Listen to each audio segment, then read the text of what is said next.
Happy Wednesday, everybody. Hello, wonderful chat that is here, showing up on a Wednesday evening. Thanks for coming, you guys. It's really good to chat with you pre-show. And it's funny because I feel like it feels like a weird persona shift, like from chat persona to in front of the camera persona. Totally weird. I'm the same guy, but it feels weird. But welcome and great to see all of you guys show up. Cranberry Langers was first in the chat. Howdy do, man. He's been great. For those of you who don't know, Cranberry Langers, he's been, I know you guys know him, but what he has been doing just the last couple days, you have been on my comments like crazy, dude. And I really, really love it. You have so much insight and great, just kind of great advice, great perspective on your commentary, not just on the YouTube thing, but also like the comics in general and stuff. So thank you so much for the time you put into just commenting and engaging with the channel. It's great. I remember actually the first time I started streaming, and I had kind of a what do you call it? Like not a post-mortem, but like I touched base with Shant afterwards just to kind of recap. That's what I meant. And I said, yeah, there's this guy, Cranberry Langers, that comes in. And he's like, that guy, he is just committed and he is in and he like writes and likes and all that kind of stuff. So thank you again. Thanks. I really appreciate it. More than you know. And then I saw Comrade Sammy coming in the house. I think she stepped away, maybe. Or Chat Ninja might be lurking already, but she is here. Got beat out today, but she is here. Quick second. And then Mark's Music Obsession, my man from Florida. Thank you for leaving another live stream to come to my little stream. And thank you so much for your comment about first paid membership. That's really, really nice of you to say. That seems like way far off, but you know what? We can dream. Cranberry Langer said I should be in the millions. We can dream. We can definitely dream. I'm just like, if I can get one more subscriber today, I'm good. Which I did. I got one today, so I'm pretty excited about that. But I hope you guys are having a good Wednesday. So the whole plan... Wait, let me just make sure I got everything here before I jump forward. I'm seeing someone who looks suspiciously like Duke. Oh, I think Cranberry, you were asking about the name of the girl, the curly hair girl at the one on the stand out in front of the shop. Oh, isn't it Nancy? Isn't that the one you're talking about? Nancy, the comic from the comic strip Nancy? I think it's Nancy. Or who is on the other side of that board? I'd have to go back and watch that again, but I'm pretty sure it was Nancy on the front side. Happy Wednesday. Happy Wednesday. Late for me, but I'll try and hang. Okay, thanks, Mark. Yeah, I know you're like, I think you go to bed like around now, don't you? Because you're on the East Coast. I vaguely recall you saying that you go to bed around 11. So I won't keep you too long, but I do want to talk about, I did want to catch you guys on a Wednesday because this is what I had mentioned on Monday of wanting to do and try out something new. So I was hoping to live stream a little bit earlier, but one of the things I did was I did go to the comic book store today, and I filmed the raw footage at the fourth comic book store that I'm going to be doing a video at called Mission Comics. So, but because I was filming there, it took me a lot longer than just walking in and getting my books.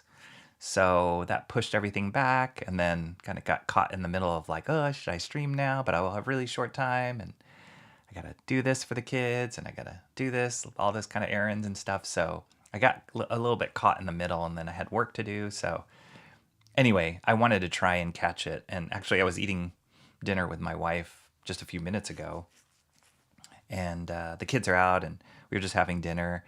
And then after we're done with dinner, I'm like, okay, I got to stream because I got to catch the East Coast. So I'm fully aware of the time zone, and some of you guys, for those of you who do watch late streams, when the West Coasters go super late, I know it's even later for you. That's why Shant streams, man, he was on a tear before about like, he would stream at like 12 midnight, 1 in the morning. He would go to 2 in the morning. He'd be up later than me, and he's on the East Coast, which is bananas. Comrade Sammy's back. She says, Cranberry Landers, yeah, whatever. No need to show off that you're first. Nobody's showing off here. It's all fun. You're going to get your name in the credits. Thank you, Cranberry Landers. Appreciate it. Hit the like, people. Yes, hit the like. Yes, I think it was Nancy, like that first shot. Yeah, I think it's Nancy. I can't recall. I'll look really quick. I'm going to look right now. I won't play the whole thing, but I'm just going to look. Who's the...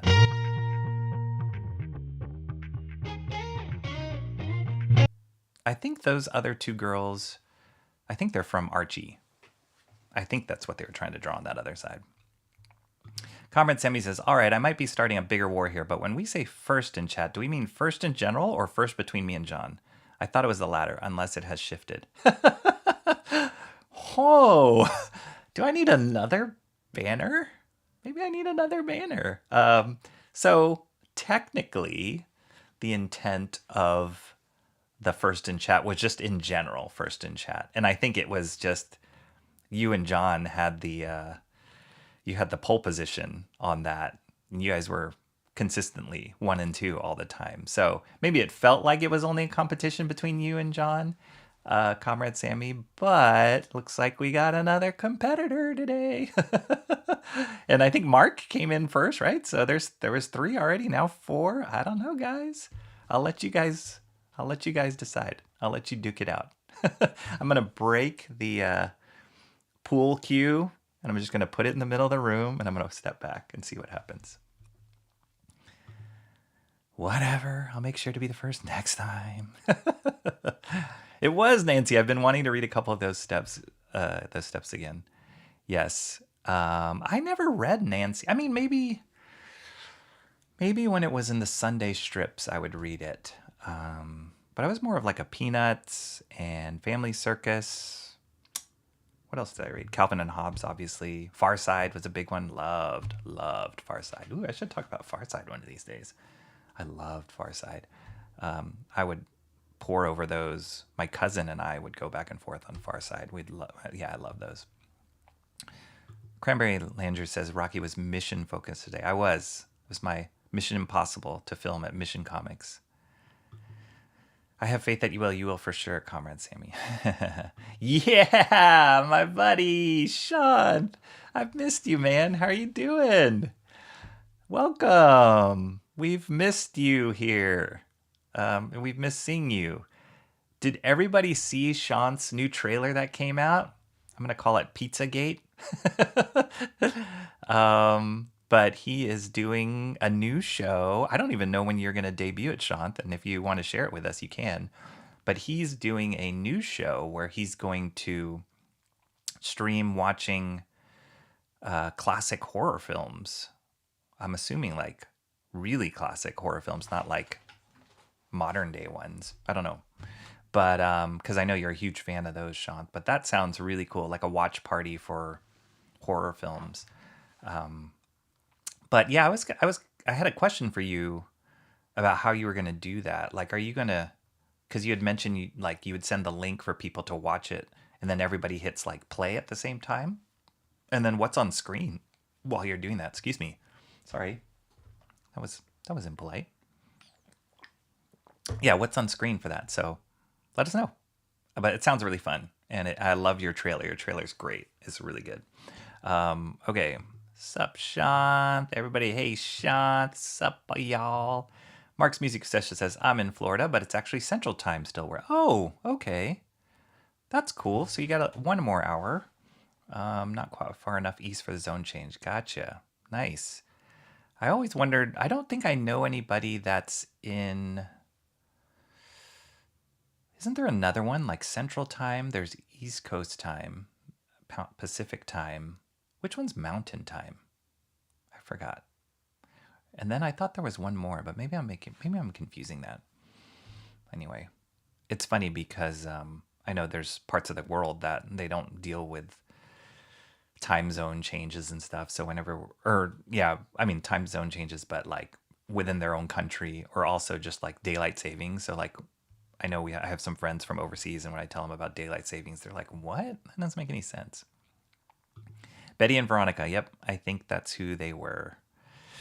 On the other side of that chalkboard. Sean's saying, "Hey to everybody."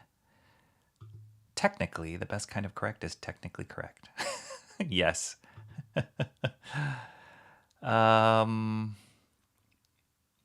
Cranberry Langer says, "I loved Far Side, Calvin and Hobbes, Garfield, Dilbert, Kathy." Oh yeah, Garfield. Yep, I loved Garfield.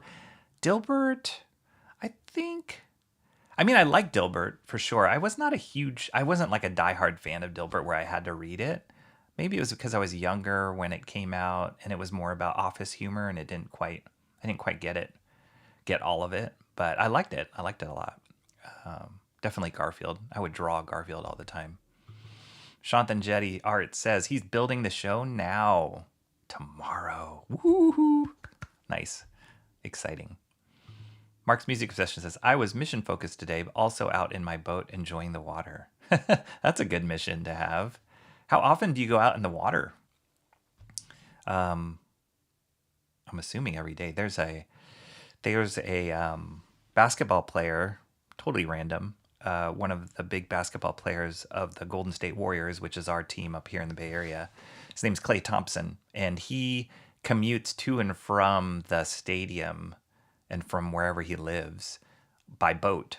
And he's like the most chill out of all the basketball players on this team. Like, he's really like calm and meditative and all that. And I think part of it is because he loves being on the water a lot. So I can imagine that being very relaxing for you, Mark.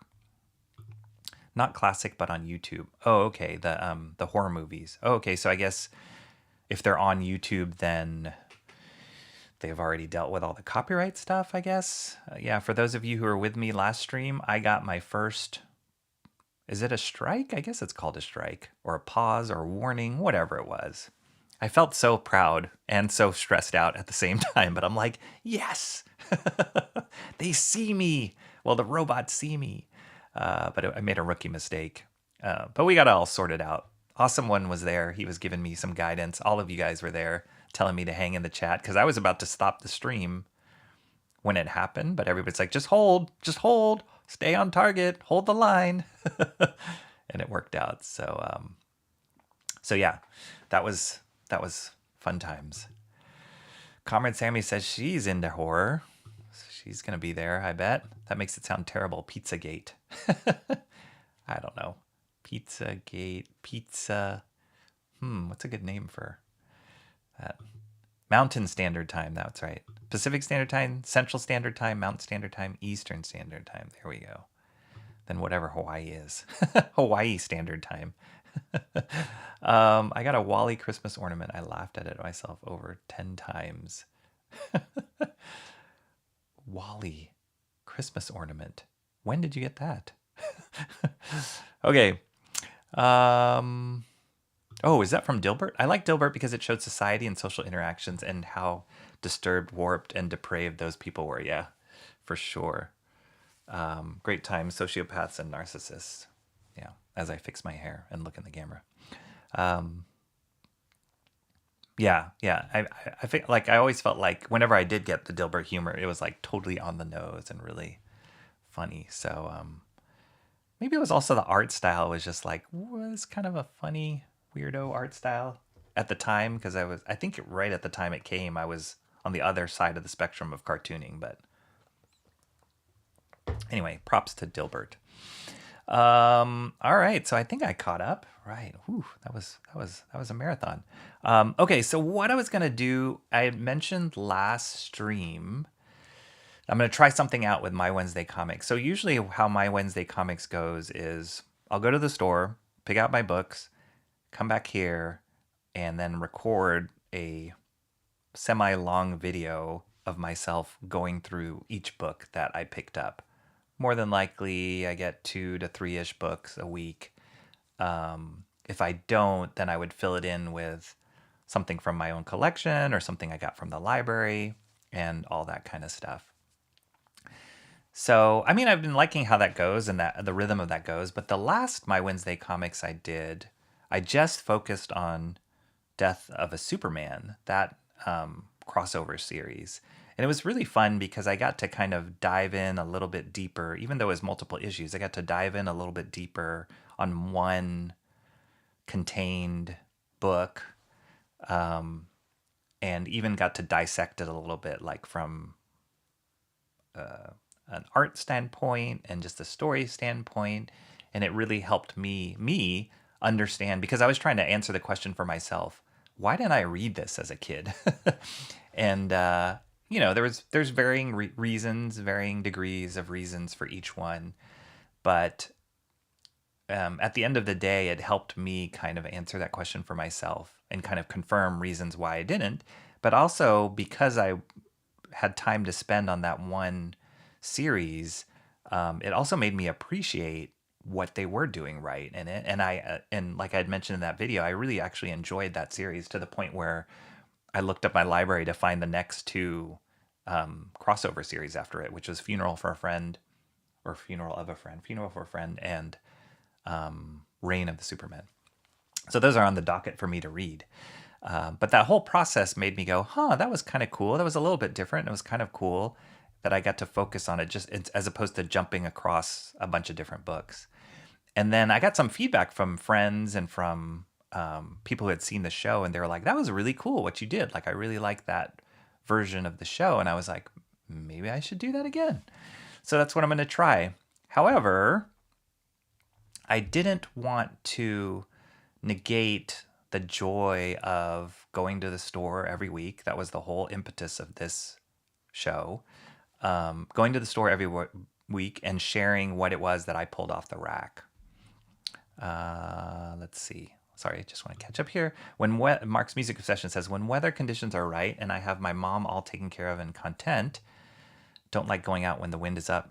Fair enough. Rough water isn't as much. Yeah, I couldn't imagine. I'd be puking all the time if that was. I get motion sickness pretty easily on water, and so yeah, that would. I went one time. My wife and we got scuba diving lessons, and we went. And one of the times they took us out, like the water was choppy, and like we're new scuba divers, and they were just trying to get us in the water because they knew if we stayed on the boat, we would just get more and more nauseous. So he was just like, dive. It was like literally like dive. And we like went down in the water, and I was already nauseous at the point. And one of the things that I learned in this lesson, I can't believe I'm telling this. One of the things I learned in the scuba lesson, they said, if you need to throw up, don't pull out your whatever regulator or whatever that's called. You can just throw up into it and it'll expel automatically. So I was really nauseous, and I did. And it worked. I didn't drown or anything. It was pretty amazing, but it was pretty gross too. Yeah, sounds fun. I agreed with a lot of your critiques. Okay, cool. Thank you, Cranberry Langers. Yeah, so going back to comics, I don't know how I got into throwing up scuba diving. So yeah, I didn't want to negate the excitement of going to the store every week and sharing what I picked up. And sure enough, this week I actually picked up quite a bit. So the way that I am planning on doing this is, what I was going to do was show you guys the books that I got live, here live, show them to you, maybe flip through a couple pages, not go totally in depth in it, just give a little bit of backstory. I haven't read some of these yet. Or I can just give you tell you why I picked them up. And then what I'm going to do is I'm going to post in the community tab. This was an idea from Cranberry Langers, so thanks, dude. I'm going to post in the community tab while we're live of a poll of which book you guys think I should do a more in-depth video recording of. And then once I get that poll, the results of that poll, I'll leave that poll open for maybe till the end of the day, West Coast time. And then once I get the results from that poll, I'll pick maybe the top. I think one might be too short, maybe like 1 or 2 books, depending on how the votes go. And then I'll do a more of an in-depth review on those. And that will be a recorded video, and then I'll launch that hopefully Friday. We'll see. We'll see how fast I can record it. So yeah, that's the plan. That's the thought. And I thought it would be just kind of a cool both live thing and a recorded thing, still talking about Wednesday comics and still getting a chance to connect with you guys on the chat. So yeah, we'll see. We'll see how it works. It might flop, but that's what we're going to try out today. Cranberry Langer says the respirator. That's it. Regulator, respirator. Yeah. You chummed the water, attracted some. I did. And I literally, when I puked, these fish like came and just cleaned it all up. Good thing there were no sharks nearby. Cranberry Langer says, I like it. I like it. Awesome. Nice. Mark's music obsession votes Nosfero. That one wins. Plus 20 votes on that one. I love it. All right, cool. All right, so let's get started. So one of the things that I was going to mention too. Oh, there's my keyboard. One of the things was there was 2 books from last week that I didn't talk about or didn't bring up I didn't talk at all about these books that I picked up because I was focusing on Death of a Superman. But I did go on Wednesday to pick up these books, and I didn't want to not talk about them because I think they're pretty interesting to bring up here. So I included that in my stack of books to show. Don't feed the animals. Couldn't be helped. Okay, so why did I switch to this view? I'll just go straight to this view. All right, so the first book, this is from last week. This is the first book. Controversial Ultimate X-Men #1. This is the Peach Momoko book. And I had done a review on Peach Momoko's work. She did a Star Wars one-shot, Star Wars Visions book that I did. And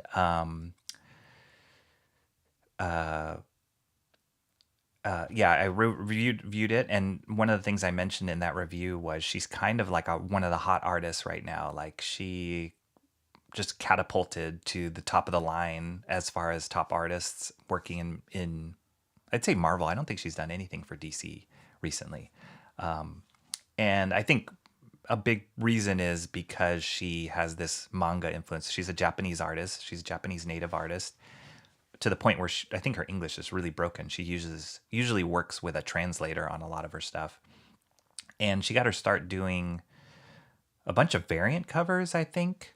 And then she started doing short stories, then got a few one-shots. And then all of a sudden, they just gave her like full reins on writing and drawing. Oh yeah, she did the Demon Days, that whole series. That was really popular, which I borrowed. Let me go get them.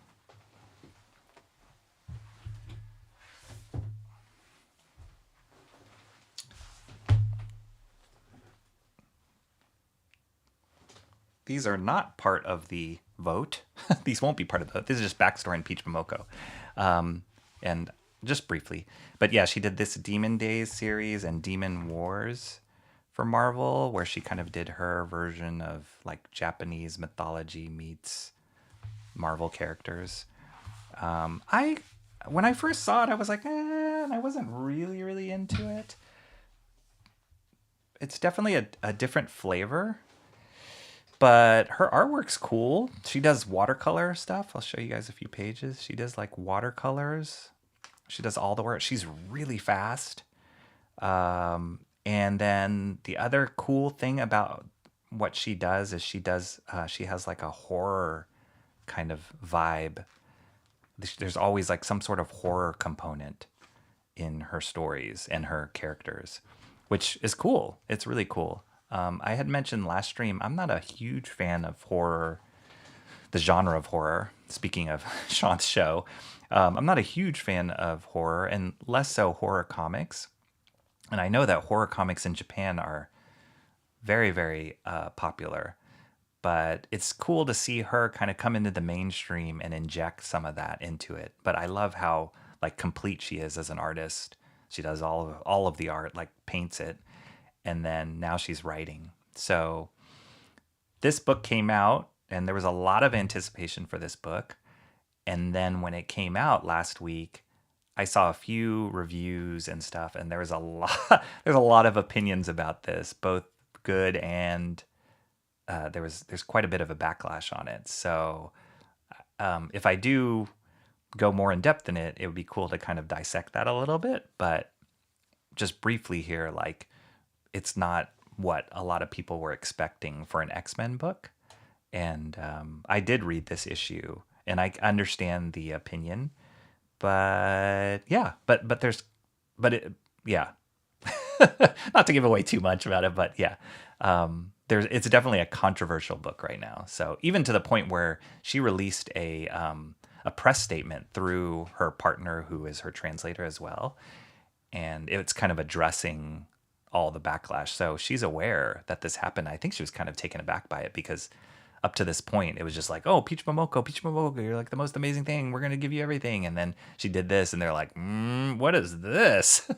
And a lot of people like poo-pooed on it. And even one of the, I watched the, I subscribed to the YouTube channel, The Comic Book Palace.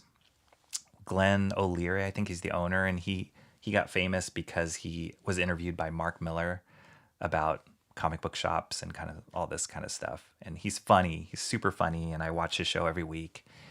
And he absolutely hated this book, like so much.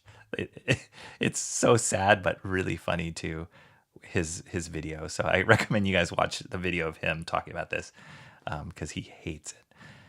Comrade Sammy says, did you ever check out those music artists I mentioned? I don't mean to pester or anything. Just curious. Yes, I did. So Fat Rat, I checked out last night actually, and I liked his stuff a lot. I'm just trying to figure out, like, it seems like based on his music, at least with that artist, you can use it on your streams.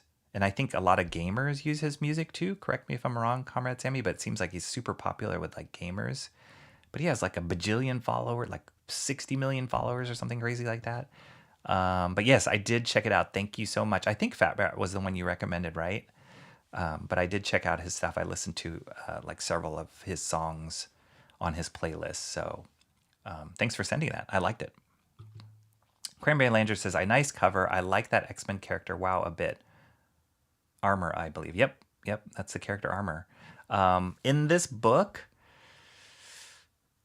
they just touch on her and her power, like the armor, the character, and the mutant power of it, just a little bit. I think this is going to be a build up. I don't know how long the series is going to be or how long she's going to be writing this arc, but this is definitely like an intro beginning book.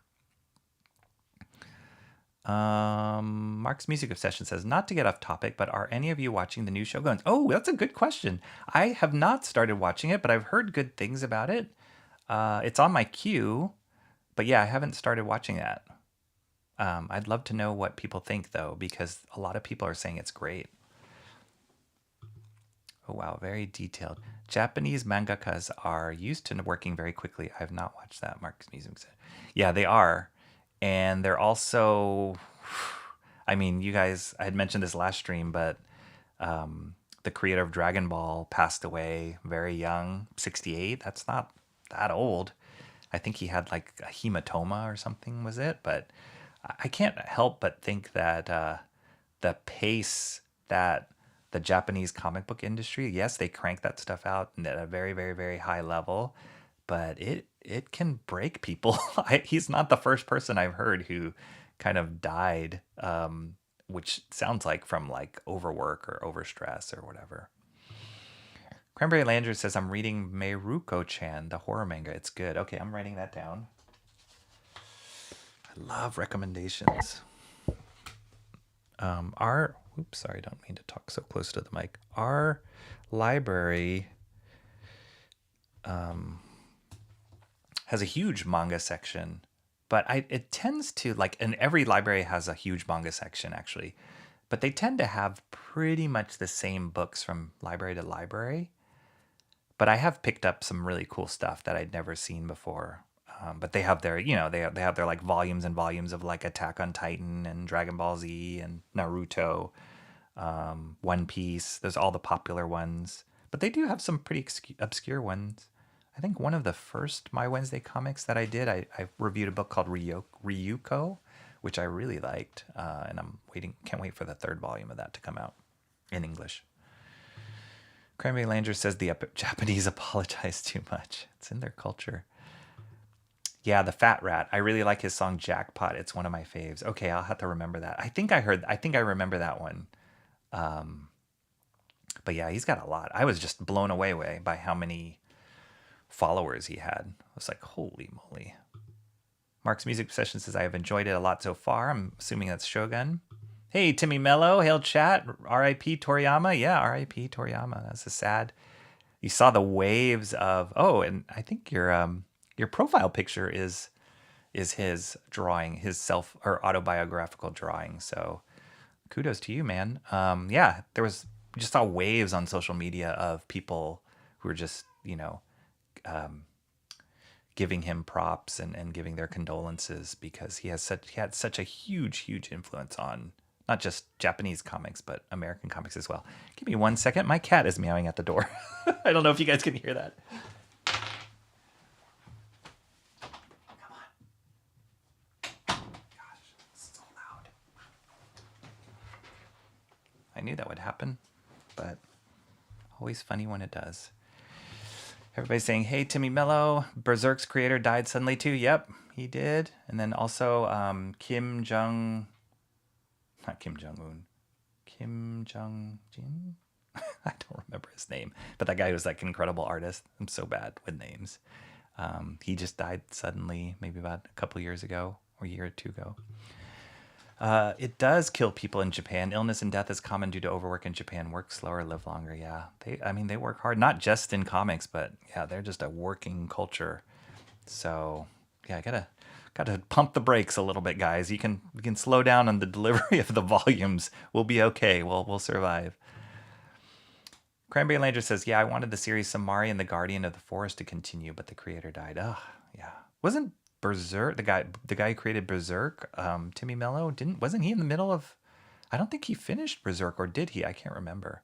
I heard that Toriyama was in the middle of some new series recently too, so it's totally a shame. All right. Okay, so this is the first book, and again, I will post these in my community tab so you don't have to remember them. Actually, I noticed that the community tab, you can only put up to like 4 options in a poll, and I have more than 4, so I'll have to make 2 polls or something. But okay, so this is the first one, Ultimate X-Men by Peach Momoko.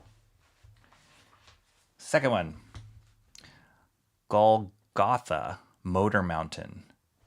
The writer's name is Matthew Ehrman and Lonnie Nadler are the writers, and the artwork is Robbie Rodriguez. Robbie Rodriguez, if I'm not mistaken, is the artist who created Spider-Gwen when that series came out.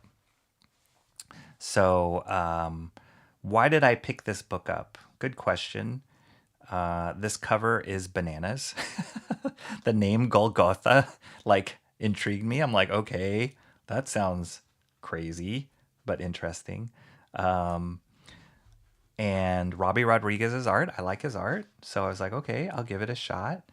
And then I just started flipping. This is kind of how it is, and I'm sure it's like this with you guys when you go to stores, but you just kind of flip through it, you read a couple back and forths, and you get a feel of the book. So I get a feel of the characters, the design, the art style, and then the world as I flip through it.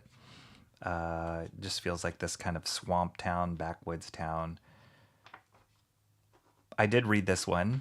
I won't give away too much about it, but there's some crazy shenanigans that happen. It has to do with 2 warring drug dealers. Gave me like a Breaking Bad kind of vibe to it. These two guys are brothers, and the premise is basically a asteroid or a meteor lands on Earth, like right in their front yard, pretty much crashes into their house, and they're like cooking up some drugs. And so when that happens, their drug supply just gets obliterated, and then they have this grand idea of taking the asteroid and using that to create a drug. And so that's the premise of this book. So yeah, this is the second book. This one came out last week, same week as Ultimate X-Men #1, but it caught my eye. I decided to give it a go with issue 1, and I will put this one in the poll to see if you guys want me to go further review on this one. Let's see. Cranberry Langer says, I don't want Eiichiro Oda to die before his story is done. I know, right? It's like, hang in there. Take a break, dude. Take a vacation. Six watching 4 likes. Thanks, Mark. You are my like police. He's like, the math doesn't add up, peoples. Who didn't hit that like? Timmy Mello says, yeah, he didn't finish Berserk, unfortunately. Yeah. And Berserk, I don't know. There was like, I don't know how many volumes of that. I see those in the bookstore all the time. The super thick hardbound ones, which I have not bit the bullet to buy those, but they're very, very tempting. But when you just look at the amount of work that those creators put out, it's like crazy. He didn't finish Berserk. I thought I recognized that art style. Oh, the Robbie Rodriguez, yeah. This cover does not look like Robbie Rodriguez stuff. Although when you think about the Spider-Gwen stuff, he did do like a lot of like crazy colors and kind of poppy neon-ish colors. But yeah, he has like a... I kind of categorize his artwork similar to... oh man. Sean Gordon Murphy? Is that the right name? I was about to say Neil Patrick Harris. Doogie Howser. No, yeah, I think Sean Gordon Murphy. Like, it kind of has that feel to it. Like, thin ink lines, really fast. It feels like it's like an accelerator. They're drawing like really fast. And like solid form, slightly exaggerated. Cranberry Langer says Golgotha was where Jesus was crucified. Yep, exactly. And so that title like instantly made me go, oh, okay. And I've heard of it, like, I've heard the term like Golgotha, the holy mountain or whatever. So Motor Mountain, kind of a play on the words there. Sounds interesting. Fun. Cool. Yep. So that was book 2. So those 2 came out last week. And then this week's stash, I was shocked at how many books I picked up. I shouldn't have picked up this many books. I picked up 5 books this week. Okay. Let's see. Timmy Mello says, Berserk, I believe, was the reason of his death. His entire life was poured into that manga, even to the detriment of his health. Even his vision was... Ugh. Yeah, that's hard. I mean, that's artists for you, man. They just die for their art to get that out there, to get their vision out there. It just reminds me of a story of like Beethoven. I can't remember which concerto it was. Maybe his 9th. But you know, he's like deaf, right? And like, I think somebody told me the story that they were performing it for him and it was like this big deal, but he couldn't even hear it, to the point where after it was done, everybody was applauding and he didn't know that they were applauding at the time. I think somebody had to like turn him around so he could see, because I think he was conducting it. Anyway, crazy story like of how an artist will sacrifice themselves for their own art. All right. First book. Oh, wait, let's see. Golgotha means the place of the skull. Oh, yeah. Yes, you are correct. I do know that. Stinking editors. Eighth what? I missed that. Sorry. Eighth? Oh, the concerto. Yeah, maybe. I can't remember. It's one of those. He created so many. Okay, so this is one of the books I picked up this week, Thundercats #2. As you guys remember, I did a review on Thundercats #1. I wasn't even going to pick up that book to begin with, but I did because one, I love the writer, Declan Shalvey. I love him as an artist, first and foremost, but as a creator and a writer. I love his work. Two, Thundercats #1. I love Thundercats. I grew up with that. I love that property. And three, the issue #1 I have has that Jay Lee cover, which was phenomenal. And so after reading it, my general review was like, it felt a little young for me. The art style's pretty cool. Drew Moss, I mean, he's a solid artist. It's not somebody that makes me go, oh my gosh, I got to get a Drew Moss book, but he's great. You know, he's good. He knows how to draw, and he draws the characters respectfully and well. But the plot felt a little young for me, but I thought, okay, got through the first issue. I have trust in Declan Shalvey. I'll give it a go for the second issue. And this was one of the variant covers for the second issue. And this is Declan Shalvey's own art for the cover, which I really wish, to be honest, that he was drawing this whole book. I'm sure if he had the time, he would. But I love his art style. I like all of his work. I did that one video. I think it was a Wednesday Comics video. Oh no, I think it was a Wednesday Comics Live video I did, just focused on Declan Shalvey stuff. So if you guys like Declan Shalvey, go check out that video. I went pretty in depth on a lot of the work. He had his start. His big break was not his start, but he worked on like Thunderbolts. He had like some fill-in issues in Thunderbolts. He did some stuff for like Shield, Deadpool, but then he got noticed with his work on Moon Knight and his version of Moon Knight that he worked on with Warren Ellis. And then from there he just kind of took off, and then he just recently produced his creator-owned book Old Dog, which I really, really liked. And he also worked with Warren Ellis on a series called Injection, which was great. And now he's just writing a whole bunch. He's been writing a bunch of Aliens books. He's been doing Thundercats. He's doing a Teenage Mutant Ninja Turtles short series, I think.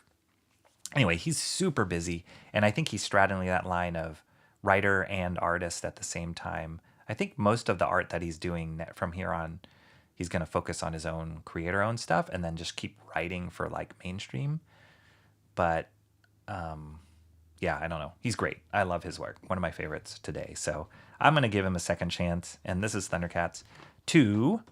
Just to show you guys some little bits of the inside here. You know, like Drew Moss, he's good. He's good. Good stuff. The designs are I'm not a big fan of this design. This like serious Widow's Peak. But yeah, you know, there's stuff here. I haven't read this one yet.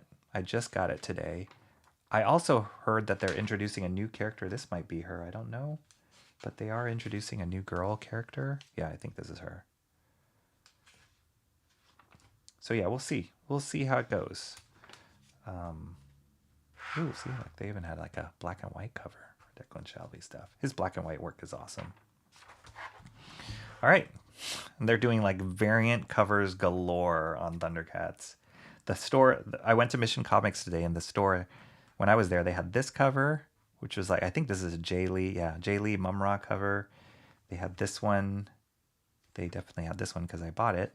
And then they had a Rob Liefeld one, this one right here. So yeah, it was cool. All right. Thundercats #2. You're referring that story about Mozart correctly. Oh, was it Mozart? What did I say? Or was it Beethoven? I don't know. One of those amazing composers. Comrade Sammy, in and out. Chat Ninja. Be right back. I think when she says be right back, then she just sits there right in front of her keyboard waiting for the comment so that she can come flying in. She gives us the illusion. That's what a ninja would do.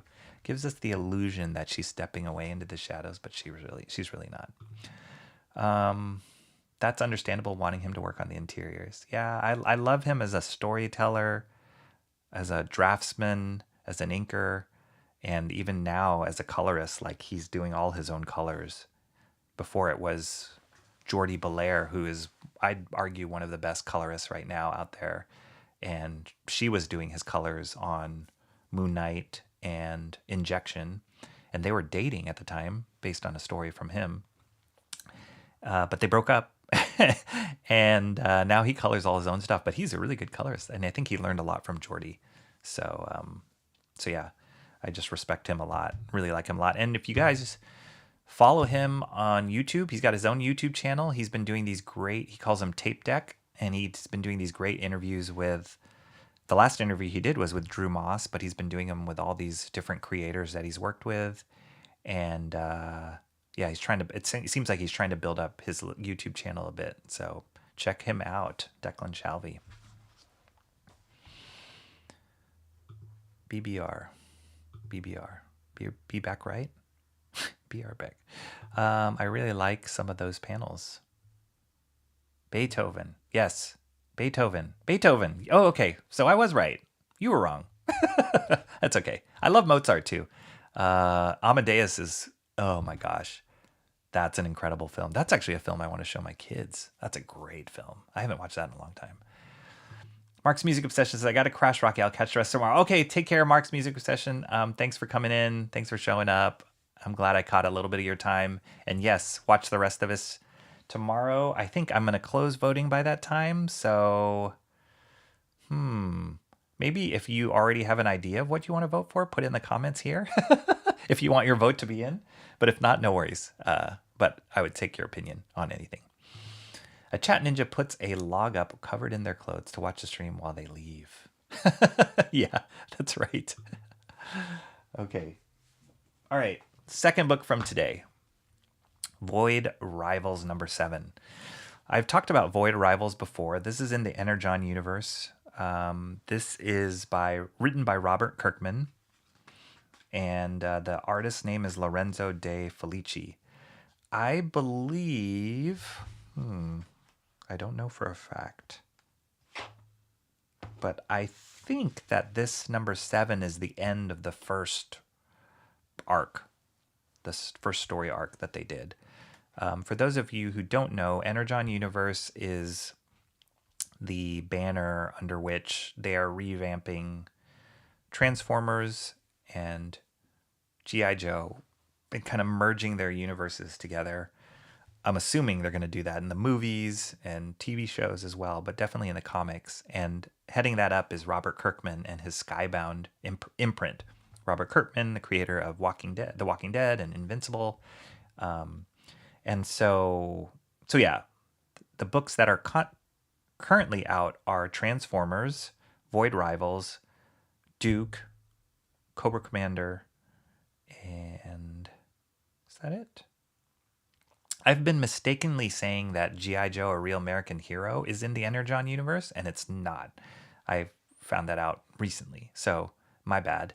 But that's still a good book to pick up. But definitely Duke is, and Cobra Commander, Transformers, Void Rivals. I think those are the 4 in Energon universe. They did just recently announce they're going to be doing a... why can't I remember it now? Oh, geez. I'm sure it's going to be advertised here. Duke, Cobra Commander. Maybe not. They just announced, holy cow.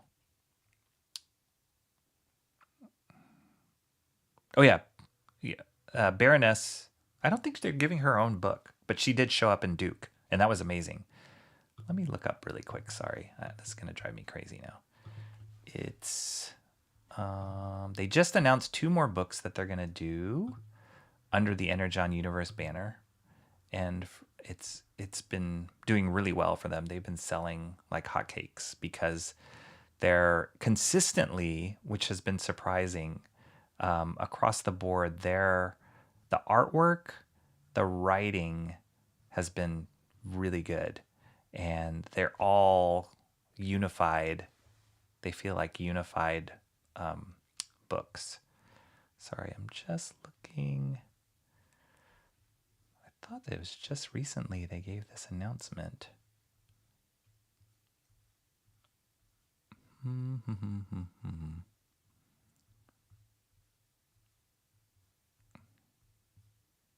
Where is that? Oh, wait, is this it? I guess I could just do a quick search.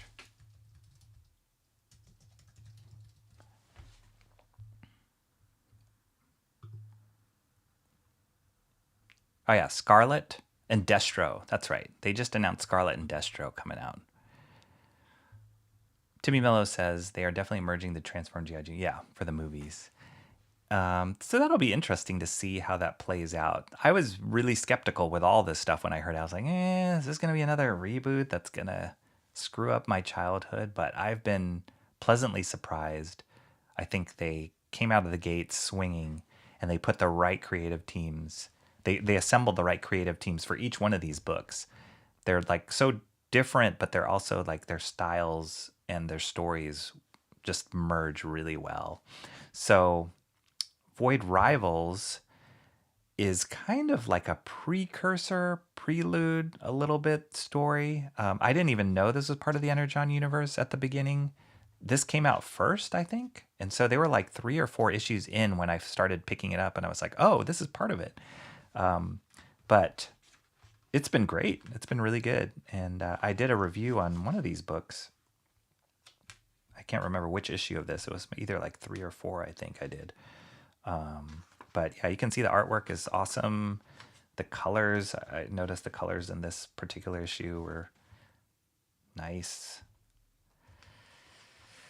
And the premise pretty much is like there's these 2 warring planets, and there's one guy character, one girl character. From one guy is from one planet and the girl's from the other planet, and they crash land on it. Starts Void Rivals #1 starts off where they crash land on the same planet, and they're gunning to try and find the same resource. I think it might be energon or energy, and they end up crashing on the same planet. They are, generational enemies, and yet they have to work together. As you can imagine, they have to work together to try and get off the planet. And then they have a common enemy that they have to fight, and they start discovering things about each one of their culture that makes them see each other, the different perspectives. So it's cool. It's really fascinating. And then they inject like the Transformers into it. So you start seeing like how it's tied into the Transformers universe. But yeah, this is issue 7.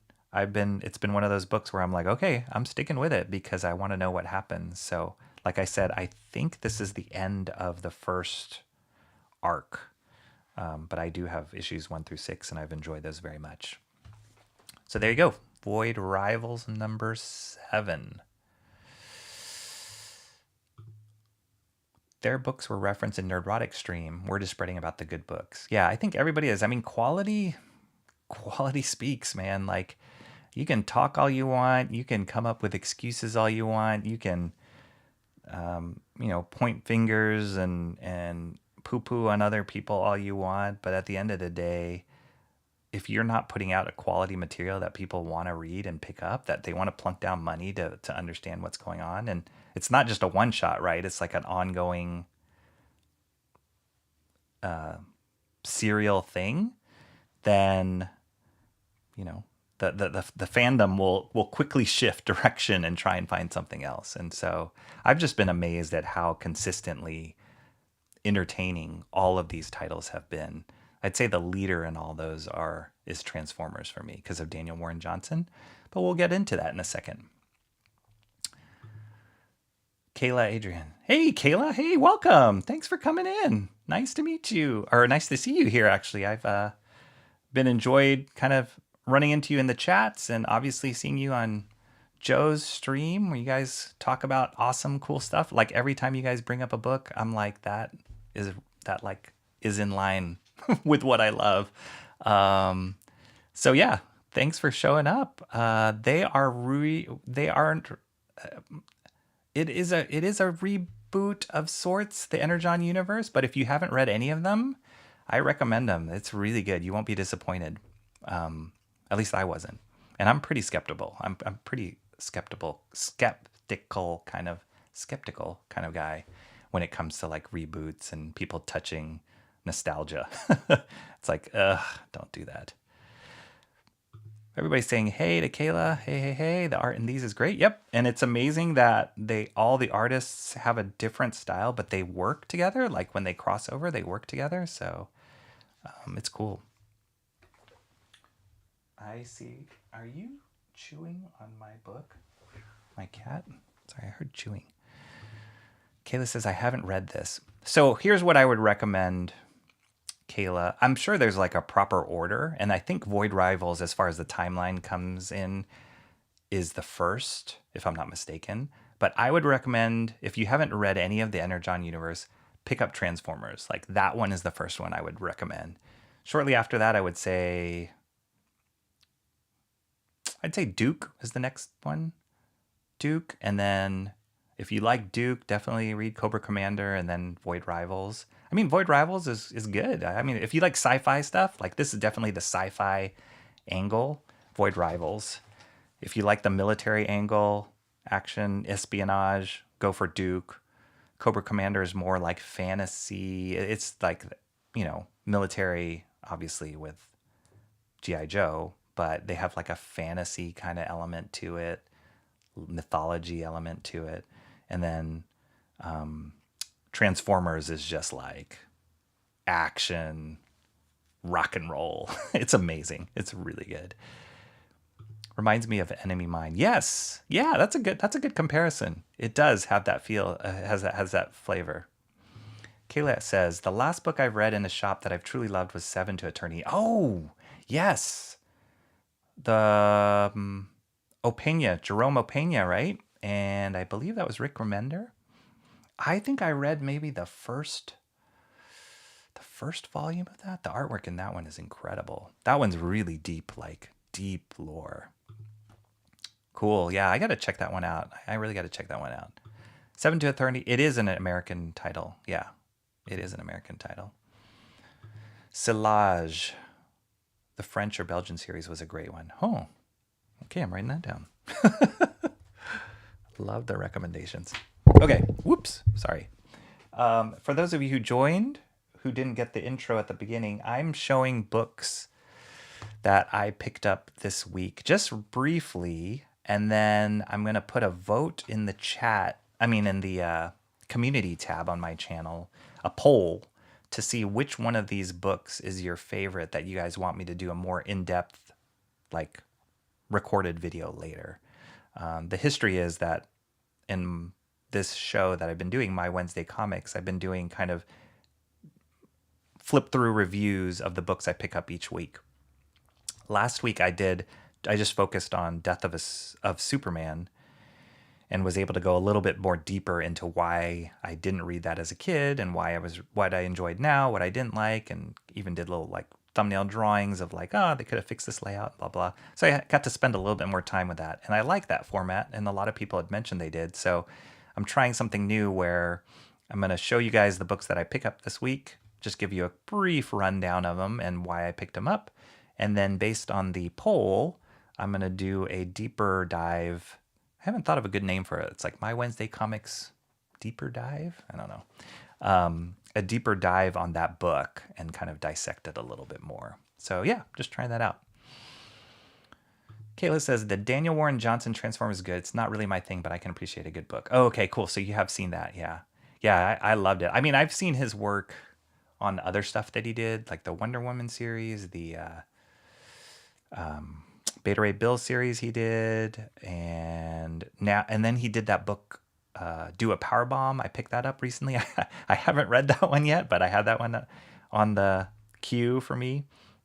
And then he just released, totally aside, if you're a fan of Daniel Warren Johnson, he just released an artist edition that they're going to be printing. I think it's a Kickstarter for an artist edition, full size of that whole series, his own creator-owned series he did called Extremity, which I never read, but based on how much I love his current work, I'm in. And I love artist editions. So yeah, I'm in on that. So if you haven't backed that and you love his work, I recommend looking it up because it's amazing. And subscribe to his YouTube channel, Daniel Warren Johnson. It's a great YouTube channel. Really fun. He does a lot of drawing on stream. Yes, Rick Remender. Jerome Opeña story was phenomenal. Art was amazing. Yep. Yep. I do remember that one. Wake is the American title for Salage. Rick Remender. Yeah, yeah, gotcha. Okay, Wake. Wake. Oh, that's current, right? Wake. I think that's a current book. Okay, I'm writing that down. Do a Power Bomb is probably my favorite. Okay, cool. Yeah, I just picked that up at a discount graphic novel. I'm not super into like wrestling, and he's really into wrestling. It even shows in Transformers. But I think, again, after seeing how he handled Transformers, I'm just like backtracking now. I'm like, okay, I got to read all his stuff. So everybody that I've heard that has read Do a Power Bomb says it's amazing. Some people have said it's even one of their favorite graphic novels that came out last year. So I figured it was worth a read, and I just picked it up. So yeah, I got to read it. All right. Cranberry Langers back in. Hope that log kept you kept you company while I was gone. I didn't even know it was there. That's how amazing it was. Cranberry Langers says, was the Wonder Woman series the one he did, the Eyes of the Gorgon series? It was, I don't think it was Eyes of Gorgon. It was Daniel, whoops. Oh gosh. Daniel Warren Johnson, Wonder Woman. It was called Dead Earth. And it was kind of, it had like a post-apocalyptic timeline to it a little bit. Like Superman and Batman were already dead, and she survived, and it's good. It's really good. It didn't hit me like Transformers hits me though. So I don't know if that's because it was Wonder Woman. I mean, I like Wonder Woman, but something about the way he's writing Transformers is just so good. It's definitely worth the read. All right, so this book I picked up, and I actually waffled on this one a little bit. The writer's Tom King. Bilquis Evely. I don't know if I'm pronouncing that correct. I'm familiar with her work only because I've seen some of the pages she did for a Supergirl series, and they looked phenomenal. I never pulled the trigger to buy it yet, but I thought her artwork was so fresh and like beautiful. It looked like nothing else that's out there. Very unique style. And you know, I heard that she was working on this book. I don't know anything about it, to be honest. But I was like, oh, it just came out. It was coming out this week. And I was like, oh, okay. And I saw it on the rack today. And I was like, huh, should I get it? And I picked it up and I looked at it. Not super cheap, $4.99. It does have this cool glossy title. That caught my eye. Note to self. Just the gloss right here on the title. But her colors and her rendering is beautiful. And I know she does, I don't know how she does the color work, but she's not doing the color work. Mateus Lopez is, and he's the same colorist on Batman Gargoyle of Gotham. And I love his color work on there. So totally down with what he's doing here. But I have seen her I follow her, I believe, on Instagram. And I have seen her do like some like clips of her drawing, and she's like a pen and ink girl. Like, I don't think she does this digitally. But beautiful, beautiful stuff. Really interesting style. Feels very European, her style. Like I said, I have no idea what this story is about. But when I looked at it, I'm like, this is awesome. This looks great. I want to read it. But I was like, am I going to buy each individual issue of this? So truth be told, I think that what I'm going to do is hold off and buy the graphic novel when it comes out, because it's going to be a graphic novel for sure. But as I looked at this on the rack, I saw this beautiful glossy title. And I thought, you know what? I'm going to support issue 1. I really like it. Through and through, the artwork looks amazing. And then it goes into this world at the end here. Something's going on here, like something fantasy is going on here at the end, which is amazing. Beautiful expression. So yeah, this looks incredible. So I'm like, okay, I will definitely buy the first issue, but I'm pretty sure from here on out, unless this like knocks my socks off as far as holding it as an issue, I'm pretty sure I'll just hold off on just buying issue 1 and then get the graphic novel when it comes out.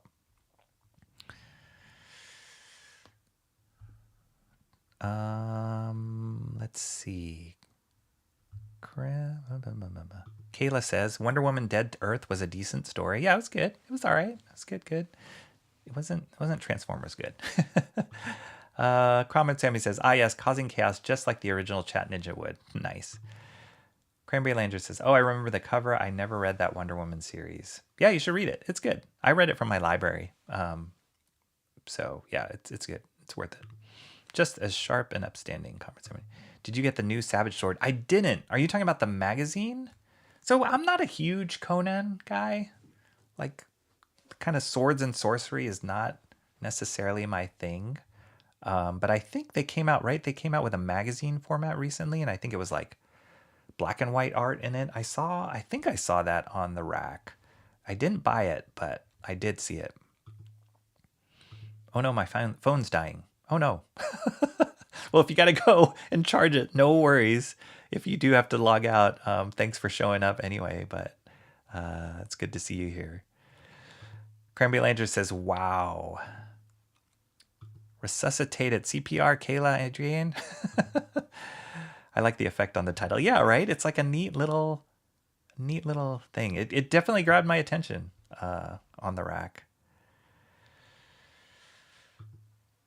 All right, cool. So that's it. Helen of Windhorn is one book. Okay, 2 more to go, guys.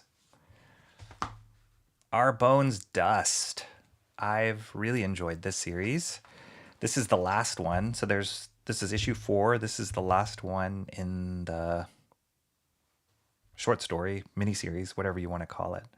The artist is Ben Stenbeck, and the color artist is Dave Stewart. Ben Stenbeck is also the writer on this. I did quite a bit of reviews on this. I think I did issue 1 and 2, if I'm not mistaken, or 1 and 3 maybe. But I've enjoyed it a lot, and it got very gnarly the last issue. So I can't imagine what's going to happen here. The cool thing I love about this is Ben Stenbeck has done a lot of work with Mike Mignola and Christopher Golden, those guys in the like Mignola verse. And but his artwork doesn't feel like just another Mignola knockoff as far as the art style. But he has great storytelling sense and pacing in his panel layouts and kind of the moments that he picks. He has a lot of like silent panels, which I love. He just controls the pacing really well. And I think that probably is part and parcel to learning a lot from Mignola and, obviously his own talent. But I can't imagine that him working closely with Mignola as he has didn't rub off on his own storytelling abilities. So the other thing I love about this book, and I will go more in depth into it if I do an in-depth review, is it combines kind of a Mad Max post-apocalyptic world with sci-fi alien robot elements. So there's a lot of this going on here. There's this robot here. He started out really cool and he turned into this like, I don't know, resuscitative symbiote by this point. So it's cool. It's like this cool universe or character that they're building that I've never seen anything like it. And then he just goes there with the like brutality and the violence in the series. He's not afraid to be pretty explicit about it, and it works really well for the kind of story he's telling. It's this Mad Max world. So yeah, I don't want to reveal a lot of this or give away too much here, but you can see kind of the feel of this. At the end of it, at the end of the last issue, like I said, it got really gnarly, and I kind of liked that it did.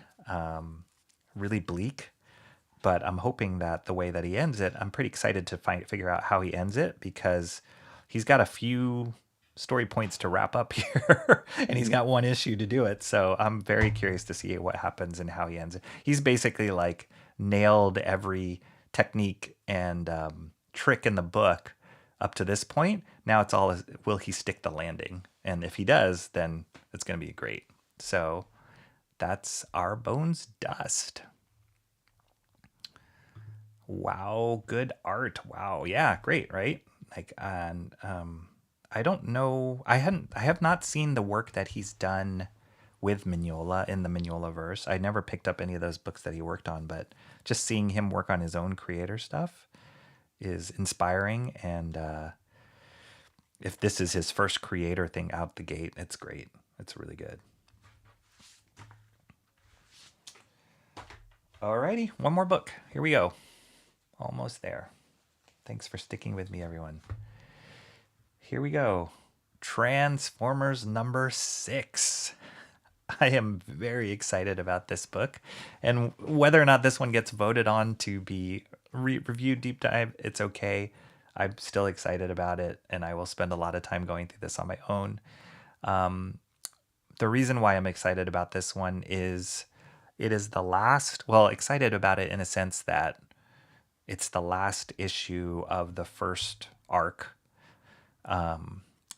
Unfortunately, it is the last issue that Daniel Warren Johnson is going to be doing the art for Transformers, at least for now. He is going to continue writing it. I can't remember what the name of I'll have to look it up, but the artist that's taking over for him. I've seen some of the sample pages that they showed of his Transformers, and they look good. They definitely look good. They look like they're kind of on par with what Daniel Warren Johnson has established. So, yeah, I'm excited to see issue 7 and kind of see how that starts off. But to have this issue, I was actually a little nervous that this issue would sell out before I got to the store today, because this book has been selling super fast. And in particular, since it's the last issue that Daniel Warren Johnson's going to be working on, I figured people are going to be clamoring to get it. Yep, the cover is amazing. So this kind of encapsulates for me this whole series. Like, it is so the level of gravity is elevated to the max in this series, and also just kind of this, like, just how serious that they're taking the story. There's still all the fun Transformer-isms in there, and he doesn't take himself too seriously, but the way that, you know, lives are at stake and people's futures are at stake, he makes it very, very clear, and the gravity is very high in here. So it's intense, but it's fun. It's super fun, and he is such a good artist. He draws action amazing, and he's going, like, he's done this in the rest of the other issues, but he's going bananas here with the, like, lettering. So fun. I mentioned this before, but he is fearless with how he draws, and you can see that on the page. He is drawing some of the best American action sequences. Oh, wow, I haven't looked through this like that. This is unbelievable. His colorist is great too, Mike Spicer. And I believe Mike Spicer is doing colors on Jawbone of Death, which is a Gifted Rebels book. I've been following Adam Lawson, is the creator of Gifted Rebels. He's an independent creator. He's done a few books, but I've been following his YouTube. I've been following him on social media and YouTube, and he's been doing these awesome videos about his comic book stores too, and we've been going back and forth about stuff. So he's fun. He's really excited. He's got 10,000 times more energy than I do. But you guys should check out his YouTube channel as well. He does some great, like, Wednesday comics, hyping up, and like I said, he's doing these videos about his local comic book stores as well. So I like to feel like we're running kind of side by side on what we're trying to do. But he's also a writer and comic book publisher. So Mike Spicer is doing colors on the book Jawbone of Death that I think is being produced on his label. If they keep with the trend from this first arc and the character designs, I could see this series still carrying forward. Yeah, me too. I will definitely give the next issue a go. And the guy's, he's no schlub either. The artist, I can't remember his name at the moment, but he's really good too. I think just I wouldn't want to be him following Daniel Warren Johnson, but you know, and then the writing's going to stay the same because it's going to, and it's DWJ is going to keep writing it. So I'm secretly hoping that he's working on something. Daniel Warren Johnson's working on something else, like creator owned or something, because I can't imagine him being tired because he's fast and he works really, really well at a high level. Collab coming soon. Who knows? Stranger things have happened. You talking about with Adam? Yeah, who knows? I would love it. That'd be cool. I don't know. Like I just met him on just through YouTube and on X and stuff like that. So who knows? But he seems pretty like a cool guy, and he seems like the thing that is loud and clear with what he does is he has such a passion for comics. He loves comics. I think he did a joint book too with the Diaz brothers. I can't remember something. He did something with the Diaz brothers. He's doing a series with Von Klaus also as well. He did. I picked up that book. Gosh. Psycho Killers? Yeah.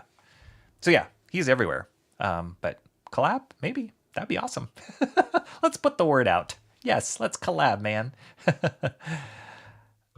All right. Cranberry Lander says, nice. I would be interested in these Energon Universe series, and I haven't been interested in the G.I. Joe or Transformers book. Yeah, check them out. I was not a regular reader of G.I. Joe or Transformers myself. I love the show. I love the TV shows, the cartoons. I loved the covers of a lot of those comics. Like those Mike Zeck covers were incredible. But I never picked up the book regularly. Even as I got older, when they did some cool things, yeah, I never picked it up regularly. But these I am picking. Like these are the number one like mainstream books I'm picking up right now. So it's awesome. It's worth it. And they are going to be compiling. So, you know, you don't have to hunt for, because some of these first arcs are ending, they are compiling these into graphic novels. So those will be coming out very shortly. Psycho Killers. Yes, that's it. That book looked great. It was cool. It had like a manga style to it. Von Klaus was doing the writing, and it was published under Adam's banner. So yeah, that was cool. All right, so here we go. So those are all the books. What I'm going to do right now is, if I can figure this out and not... Is this the right one? Okay, yes. Wait, no. There. Okay, I am going to put these books up right now. And you guys can vote on which ones you want me to do a deeper review on. So let's see. Vote. What do I say? Vote for the book you want me to review.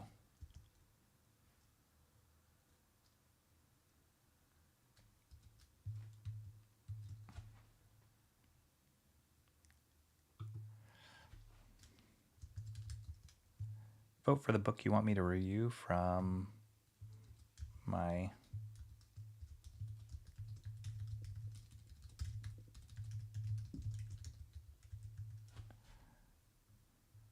review deeper.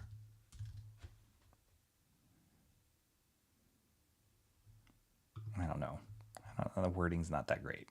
All right. Option 1. What was it? Oh yeah, Ultimate X-Men. Upload.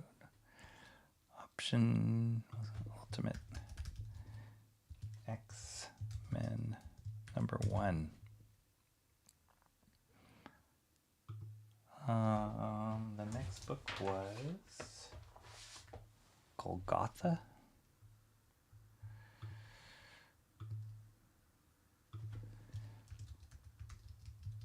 Motor Mountain, number 1. The next book was Thundercats, number 2.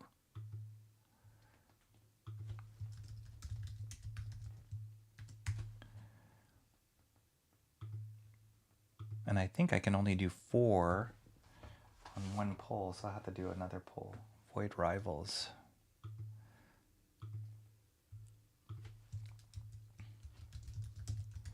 Number 7.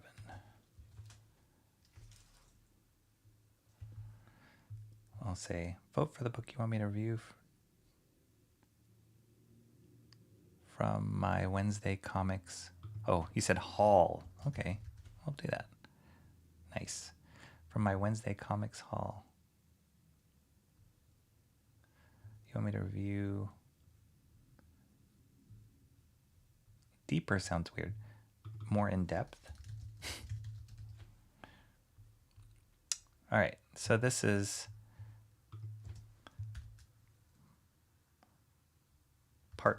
poll part 1.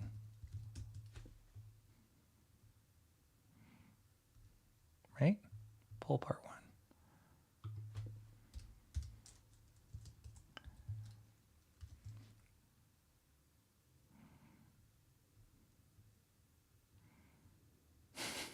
The top 2 will be selected. Cranberry, is that just because they're in that position?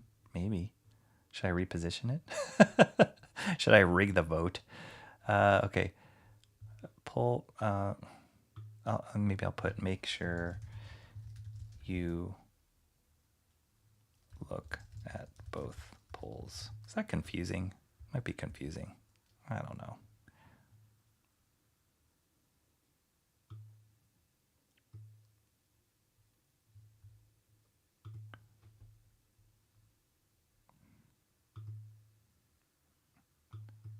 Cranberry Langers says, deeper, more intense, and exciting. Vote for the book you want me to review deeper.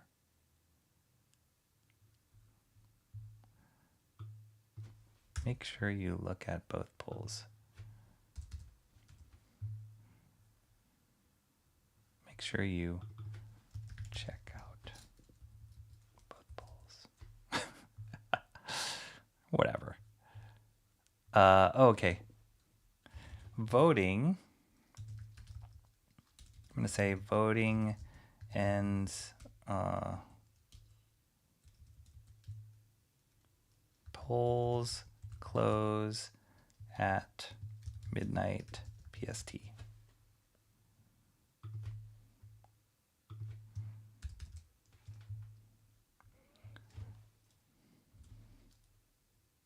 that obnoxious? Double asterisk.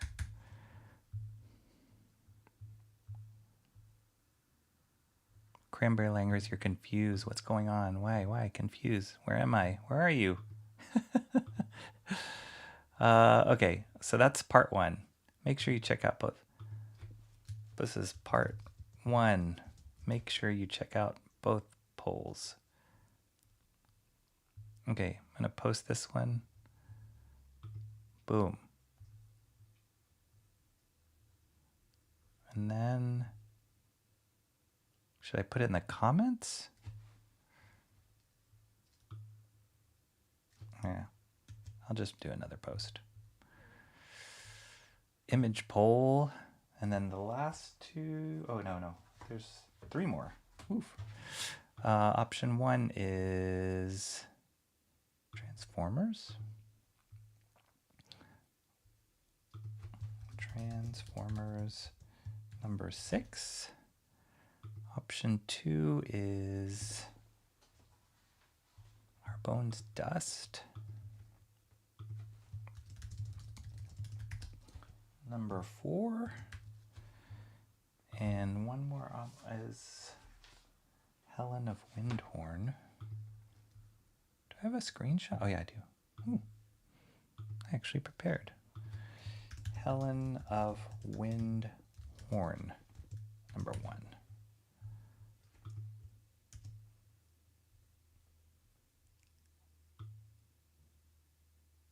Oh, yeah, I should have said poll 1 of 2, huh? Oh, well. You guys get the idea. I'll say poll part 2. Make sure you check out both polls.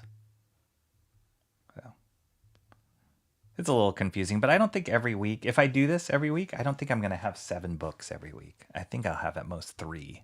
I just happen to have a lot this time, so we'll figure it out. We'll see how it goes. Maybe nobody will vote. All right, there we go. Both of them are up now in the community tabs. Go vote, people. There you go. Poll 2, part 2, make sure, there's poll part 1. Yeah. All right. Okay, cool. So yeah, I'll close that in about 2.5 hours. See where it votes. If one person votes for one, that's the winner. So it's a win-win. And if nobody votes for anything, then I'm going to make a really long video about all of these. Oh boy. All right, cool. That was it. That was my Wednesday. And like I said, I also recorded quite a bit of video for Mission Comics, so I'm excited to start editing that one. That it's so cool. One of the things I was telling, the name of the owner of that comic book store is Leaf. His name's Leaf. I think it's L-E-E-F, not L-E-A-F. But I was just telling him, he was just asking me how it's going, and he'd seen the other videos and stuff, and I just said it was just so cool how each store has a totally different vibe, and it's like a personality, and you feel different when you walk into, you kind of, some stores you feel more comfortable and you're digging through all sorts of piles. Some stores you feel like a little bit standoffish and you just can pick one issue here and you go about your business. Some stores are just more conducive to browsing and finding things you would never find before. Some stores are really easy to find the things you're looking for. So yeah, they just all have their own personality, and even the neighborhoods that they're in. This particular comic store, Mission Comics, is in the Mission, which has a really cool area in the city. There's some parts of the Mission that are kind of sketchy, but it's really vibrant and there's a lot of life there. There's a lot of great places to eat, a big walking neighborhood. So that kind of that vibe like inserts itself into the store as well.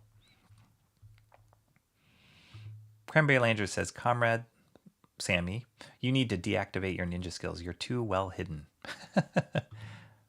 I don't think I will. Yeah, I think he's baiting you. He's baiting you. A ninja never gives away her powers. I can hear you, Sammy, but I can't see you. Nice. Cranberry Langer's voted. Awesome. I think, does it only let you vote once? Does it? Maybe. Who knows? We'll see. We'll find out. We will find out. All right, cool. Well, that was kind of interesting. That was kind of fun. I don't know how you guys felt about it, but it was fun. I think it was fun also because there were a lot of books to just briefly touch on. If this continues on this way and there's a week that I don't have a lot of books from that I buy that week, then I'll find something in my own personal library or the library here to go over. I have stacks and stacks of stuff that I have borrowed that I haven't even touched, which is really sad. So yeah, it's bananas. It's bananas here. This kind of hobby really bends the shelves. But it's all fun. It's really fun. Okay, Cranberry Langer says only once. Okay, cool. I guess that'll make it clearer. It would get a little bit complicated if it was like you could vote several times. Then we'd have a bunch of ties. All right, well, I think that's all I got. Thanks everybody that showed up, everybody in the chat. Mr. Cranberry Langers was here. Comrade Sammy, the ninja, the chat ninja. Where is John? John, man. It was nice running into you guys, Comrade Sammy, Cranberry Langers, and John, if he was here. It was great running into you guys in Gothic's chat, and that was the first show of hers that I kind of stuck around for most of the show. Or actually, I didn't even stick around for most of the show. It was about the last hour is when I popped in. But yeah, it was cool seeing you guys there and kind of sifting through the crowds. I felt like I was walking into like a convention and just like, oh, I know those guys. Hey guys, wait, what did you say? And kind of had to scroll back in the chat. But it was cool. It was cool seeing you guys, seeing you in a different context, and hope to run into you there again. And I think John said that Emo Trash goes to that stream as well, so that's cool. I hope I run into her there. Oh, I missed this. Comrade Sammy says, will you be in the chat for Shant's Pizza Horror Watch Party tomorrow? I hope so. Yeah, I hope so. It depends on what time he does it. Did he say a time? Shant, I think Shant's out. But did he say a time? Hopefully I will. Definitely. For the premiere show, that would be awesome. But hopefully I will. Cranberry Langer says, you need a lot of shelf space and offense from your love interest. Avita Zane, Comrade Sammy. No John again. Good night, everybody. Oh yeah, Mark's music session already took off. Timmy Mello was in the house. Kayla was here. It's awesome seeing her around. Her phone died, but hopefully next time we will catch her with a full battery. And Shant was here, of course. We're going to everybody check out Shant's pizza horror stream tomorrow. That'll be fun. Mark's music session, I already said that. I think that's everybody. All right. Thanks so much for participating. You're still here. We got you with your 1% battery. Low power mode. Thanks so much for showing up. I hope you enjoyed that. Hope to see you around some more. I will definitely be checking in on the other streams that you're involved with, especially Joe's and Sean's and yourself. So I really enjoy that one. I've bought a few things because of your guys' recommendations. So my wallet doesn't thank you guys, but I thank you. All right. Good night, everybody. Stay for the credits. Oh, let me make sure. I got to make sure I mute. The last time I realized my last stream, the outro song was playing double because I forgot to mute. So, boomer. All right. See you guys later. Take care.